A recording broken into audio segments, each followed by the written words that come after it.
घर से निकलते समय क्या करें ताकि काम सफल हो जाए। आज हम आपको कुछ बहुत ही सरल लेकिन जीवन में उपयोगी बातें बताने जा रहे हैं। ऐसी बातें जिन्हें अगर आप रोजमर्रा के जीवन में अपना लें तो आपके कार्यों में आने वाली बाधाएं धीरे धीरे कम होने लगेंगी। कई बार ऐसा होता है कि हम किसी शुभ कार्य के लिए घर से बाहर निकलते हैं, लेकिन काम पूरा नहीं हो पाता।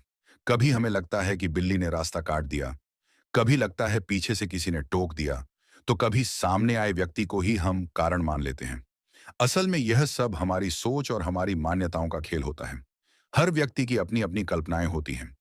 जब हमारा काम सफल हो जाता है तो हम कहते हैं, आज तो किस्मत अच्छी थी। लेकिन जब काम बिगड़ जाता है तो हम किसी न किसी को दोष देने लगते हैं। यह द्वंद्व हमारे जीवन में बार बार आता है।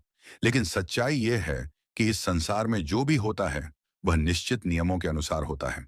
और उन नियमों को समझाने के लिए हमारे आर्षि मुनियों ने हमें कुछ सरल उपाय और चिंतन दिए हैं।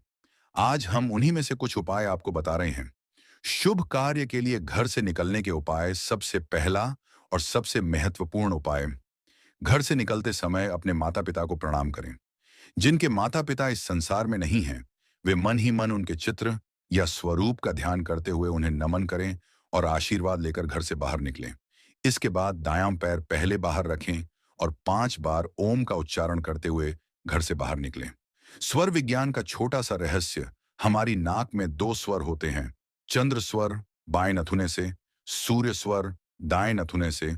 शुभ कार्य के लिए सूर्य स्वर यानी दायां स्वर चलना शुभ माना जाता है। आप यह ऐसे पहचान सकते हैं। नाक के नीचे हाथ रखकर हल्की सी सांस छोड़ें। जिस तरफ हवा अधिक महसूस हो वही स्वर चल रहा होता है। स्वर अपने आप बदलते रहते हैं और योग क्रिया से भी बदले जा सकते हैं। स्वर विज्ञान अपने आप में एक बहुत बड़ा विषय है, जिसकी चर्चा हम आगे कभी विस्तार से करेंगे। अगर स्वर देखने का समय न हो तो क्या करें? बहुत लोग कहते हैं, हर बार तो स्वर देख पाना संभव नहीं होता। कभी कोर्ट जाना होता है, कभी डॉक्टर के पास, कभी परीक्षा, इंटरव्यू, यात्रा, ट्रेन या किसी जरूरी व्यक्ति से मिलने जाना होता है। बिल्कुल सही बात है।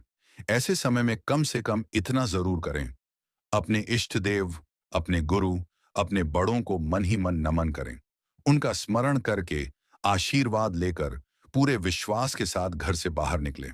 निष्कर्ष, हम कम से कम इतना तो कर ही सकते हैं कि जब भी घर से बाहर जाएं, आशीर्वाद लेकर जाएं।